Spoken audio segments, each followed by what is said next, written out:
Salut. Bon, cette nuit, il a fait un peu frais. Bon, les oiseaux sont toujours là, mais enfin, on entend plus les coqs. Le matin, je suis déjà sur mon jardin. Là, je vais aller pour ouvrir mes serres, enfin ma serre, là où il y a les semis, pour que ça s'endurcisse un peu. Hein, il fait un peu frais, mais bon. Je vais dire, faut qu'ils s'habituent aussi, hein, les petits plants. Donc, eh ben, c'est vrai qu'on entend moins les oiseaux, peut-être parce qu'il fait froid. Ils sont restés au frais, au chaud. Ils sont restés sous la couette, les oiseaux. Voilà, donc là je suis déjà dans ma serre et je me rends compte que chaque jour mes pieds de tomates ils changent. Et ouais, ils changent mes pieds de tomates. Et ouais. Ah. Et je vais faire voir ça. Bon, par contre, j'ai pas d'autres semis qui ont germé, mais en tout cas, les salades, elles commencent à prendre. Donc, quand elles auront la taille, je les remettrai dans les petits godets. Et puis ensuite, quand elles auront vraiment la taille, là, je les mettrai en pleine terre. Voilà. Alors voilà mes petits plants de tomates. Ouais, à partir d'une toute petite graine. Hein, les vraies feuilles elles commencent à bien se développer. Ça c'est top.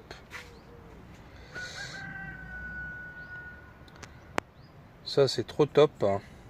Donc là c'est les Montfavet. Ici on a la marmande. On a aussi de la noire de Crimée. Bon, de toute façon j'ai mis des étiquettes sur les pots.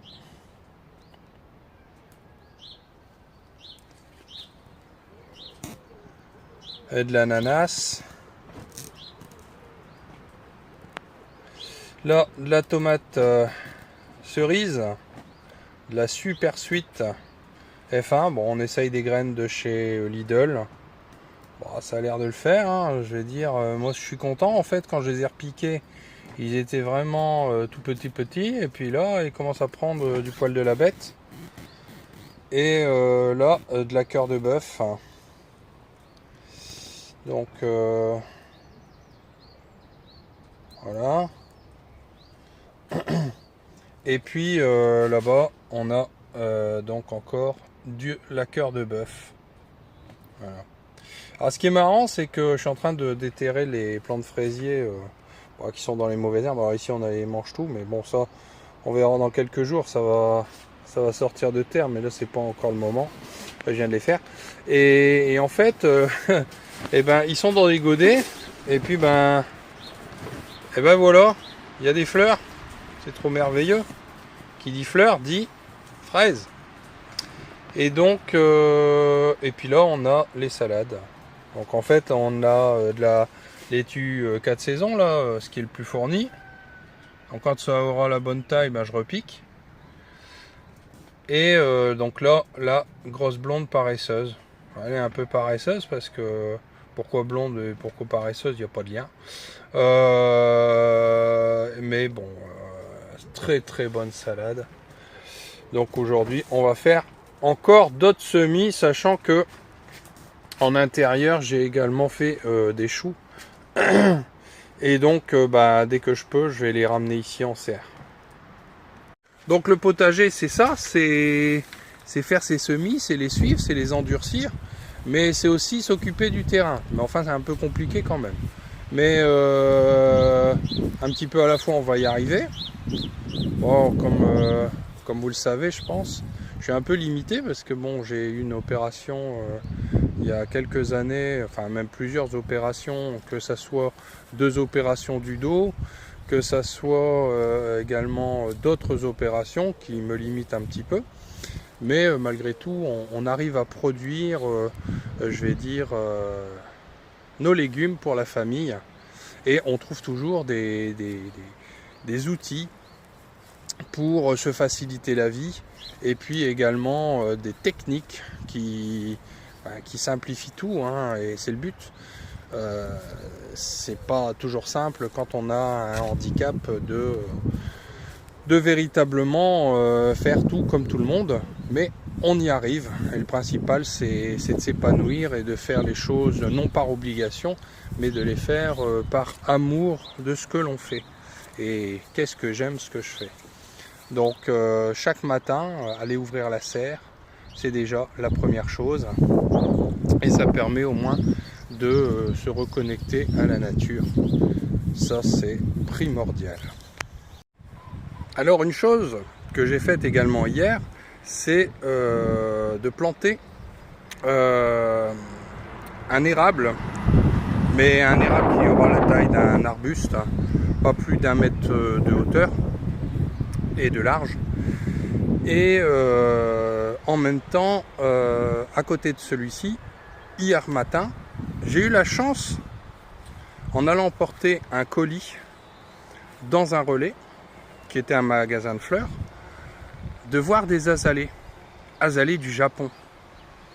Et cet azalée du Japon, qui m'a pas coûté cher, hein, 9,90 €, eh bien je l'ai planté également. Alors j'en ai profité également pour passer dans une jardinerie pour aller chercher de la terre de bruyère, puisque ces plantes, on va dire, et arbres ont besoin d'une terre acide. Donc j'ai acheté de la terre de bruyère et du terreau universel. Et de ce fait-là, j'ai fait un mélange de l'ordre de 50-50. Je me suis aidé de ma bétonnière pour mélanger les deux terres. Et comme ça, j'ai pu faire 2 trous. Alors aujourd'hui, je vais procéder au nettoyage de cet endroit qui était infesté de gravats. Je vous montre. Et voilà. Donc bon, vous voyez, hein, mauvaise herbe. Donc ça va être enlevé aujourd'hui. Et puis on ira chercher des écorces de pin pour pouvoir faire un bel endroit. Alors ici, un érable.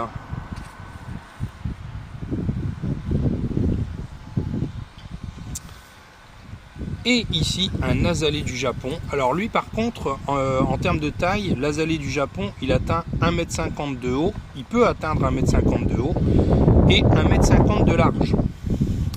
Donc on s'est arrangé pour qu'il y ait 75 cm de chaque côté, de façon à ce qu'ils ne se réunissent pas. Donc ça va être parfait.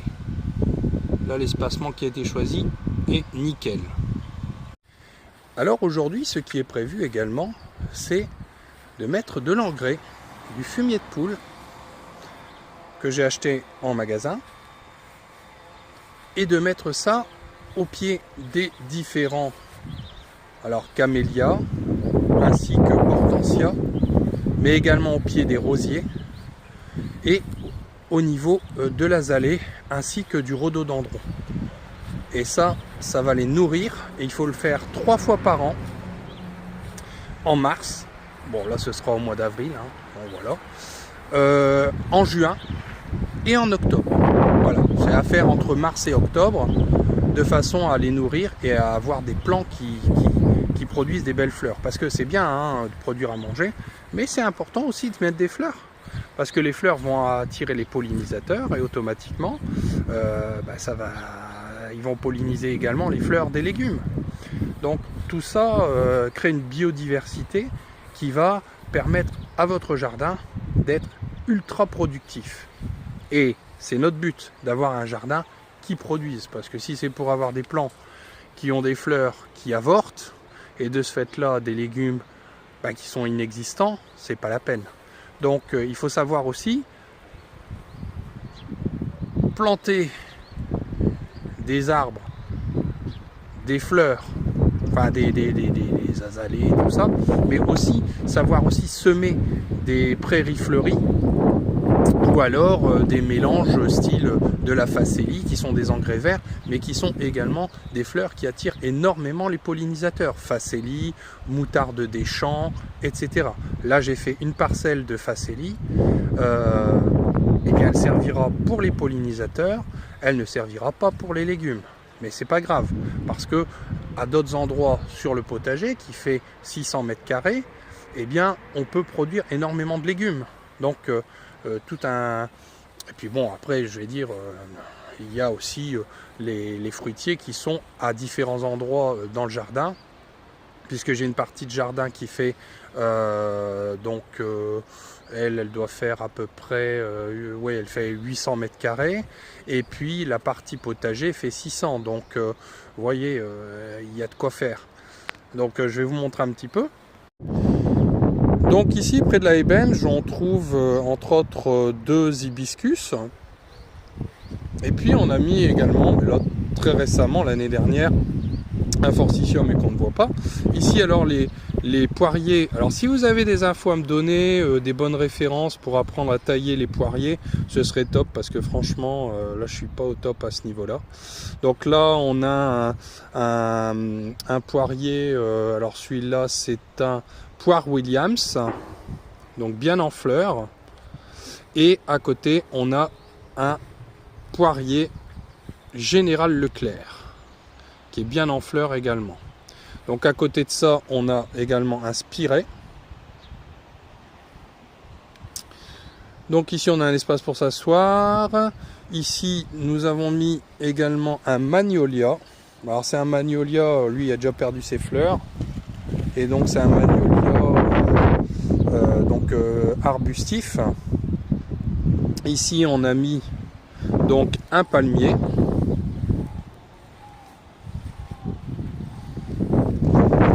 Avec notre cher Bouddha qui veille dessus. Et là-bas, on a mis donc 2 cerisiers. Alors on a mis des cerisiers Bigarro Moro, et celui-ci, donc le Bigarro Moro est ici.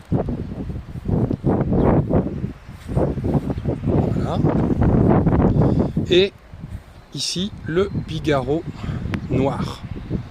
Voilà.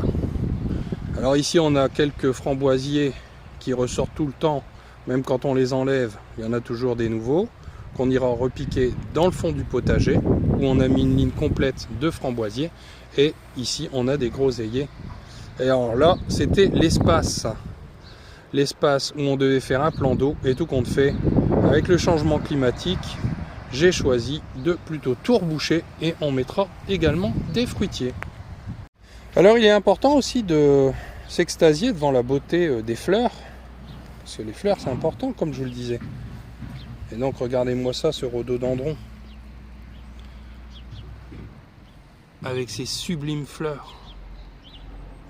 Et chaque année il va donner des fleurs, et il va grossir de plus en plus, parce qu'il est déjà plus gros que ce qu'il était au tout début. Et puis il s'enracine de plus en plus, ce qui fait que ben voilà, il crée son habitat, et il va être de plus en plus beau, de plus en plus gros, il va être sublime.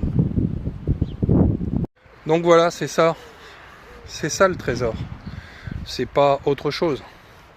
En fait, quand on peut vivre simplement, je vais dire, pouvoir s'extasier de la nature, s'extasier des fois des choses simples, eh bien on est forcément heureux, et on n'est pas forcément toujours dans cette question de consumérisme et de consommer toujours plus. Le bonheur, il est à portée de main. Il est à portée de main. Faut-il encore savoir le voir et le saisir, plutôt que de chercher au mauvais endroit.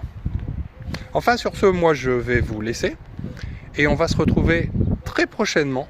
Mais alors quand je dis très prochainement, c'est très prochainement, pour d'autres informations ultra intéressantes sur le potager, et puis un outil qui va vous faciliter la vie. Allez, à bientôt les amis, allez bye bye.